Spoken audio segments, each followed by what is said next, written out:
Hi there, I'm Professor Blackmore and welcome back to my channel. And I'm coming back to you today to talk about one of our most recent social media divorces. Tia Mowry's divorce from her husband, Cory Hardrict, from one of my most recent favorite shows, All American Homecoming.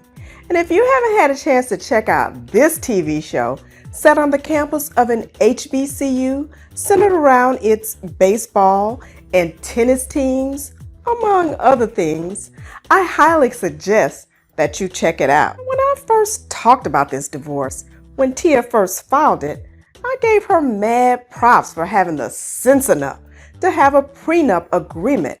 And at that time, we thought it would be an open and shut case of a very quick, uncontested divorce. But Cory Hardrict and his very astute attorneys have said to Miss Tia, not so fast, baby girl. And I'll get to this in a minute. But first, I want to note a few items that caused the eyebrow to raise just a little bit.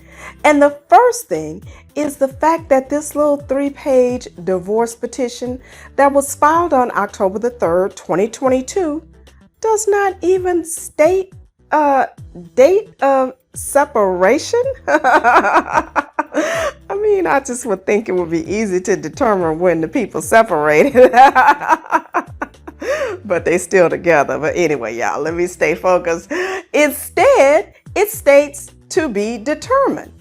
Then I pulled the proof of service of summons that was served on Cory on October the 21st, 2022, and it reflects that he was served at an address on Bloomfield Street in Studio City, California, which is where Tia and Cory's home is located. So either they agreed to have him served when he was visiting the home, or he was still living there at the time at 6:25 p.m. in the evening on October the 21st, 2022, when he was served. And I guess it seems fitting since they're still making love to each other on social media with all of these sickening sweet love notes they were exchanging. And I gotta give it to my boy Cory, because even though he was clearly blindsided with this divorce, he keeps it 100 on social media with Miss Tia when it is clear that she's on a clear campaign to attempt to make him eat his heart out with all these little sexy little posts she keep putting up there on Instagram. But this response that he filed to her divorce petition is letting it be known that he ain't playing with Miss Tia.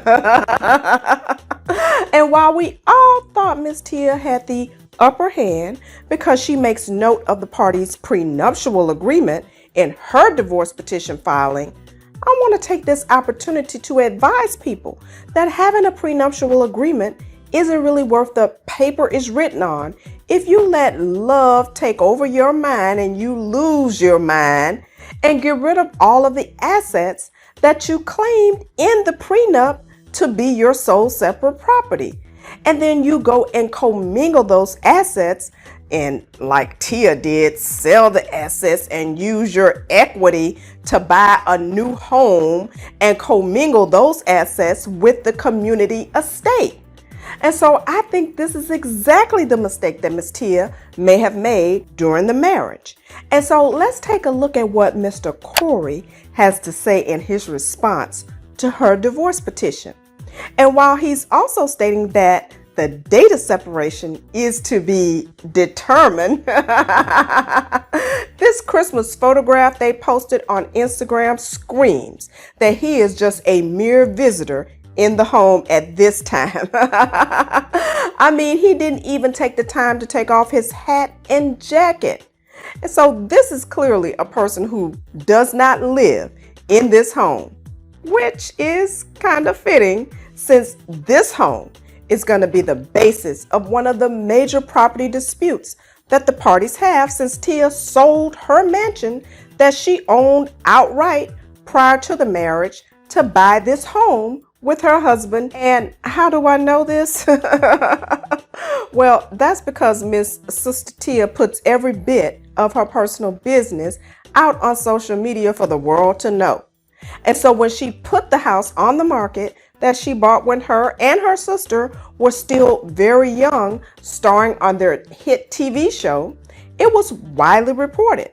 And this is what people do when they get too comfortable in a marriage. And I guess they really do think that it is till death do us part. So I'm pretty sure this home that they bought together in Studio City is not the subject of any property identified in the prenup, as she has since sold the house that would have been subject to the prenup.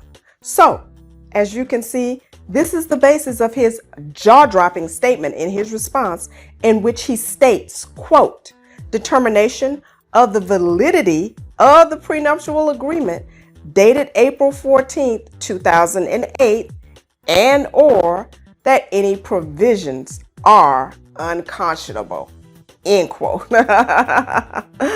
Wow. And so keep in mind that they were married on April 20th, 2008.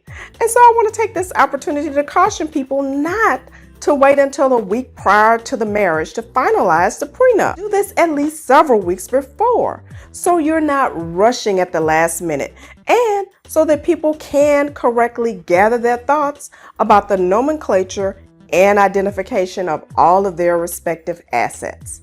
And so now he's saying that one or more provisions of the agreement are unconscionable, and maybe it looks like even he's planning to lay the foundation to assert that maybe he was rushed into signing the agreement. And then he's clearly also making a claim that some of the property is categorized in his mind as community or quasi-community property that needs to be divided by the court. And so goodbye, baby girl, Sister Tia. You thought you were going to skip on out of here on the basis of this prenup. And what I say to that is that I ain't mad at my baby boy, Cory. But as y'all know on here, I just ask and report, and I let you decide. So what do you think about this divorce case dust up? Are you on team Tia and you think that she should be able to get away with all of the marital assets just because she claims she has a prenup? Or are you on team Cory, whose assets were also used to purchase the home in Studio City, which is clearly not the subject of the prenuptial agreement? Please let me know by leaving your comments in the comment section below. And I hope you'll also give me a big thumbs up. And I hope you'll also consider donating to this video by clicking the super thanks heart button below. And while you're there, I want to also ask that you please subscribe to my YouTube channel and click the bell so you'll be notified whenever I come back with more hot tea drama on this case. And please also follow me on TikTok and Instagram.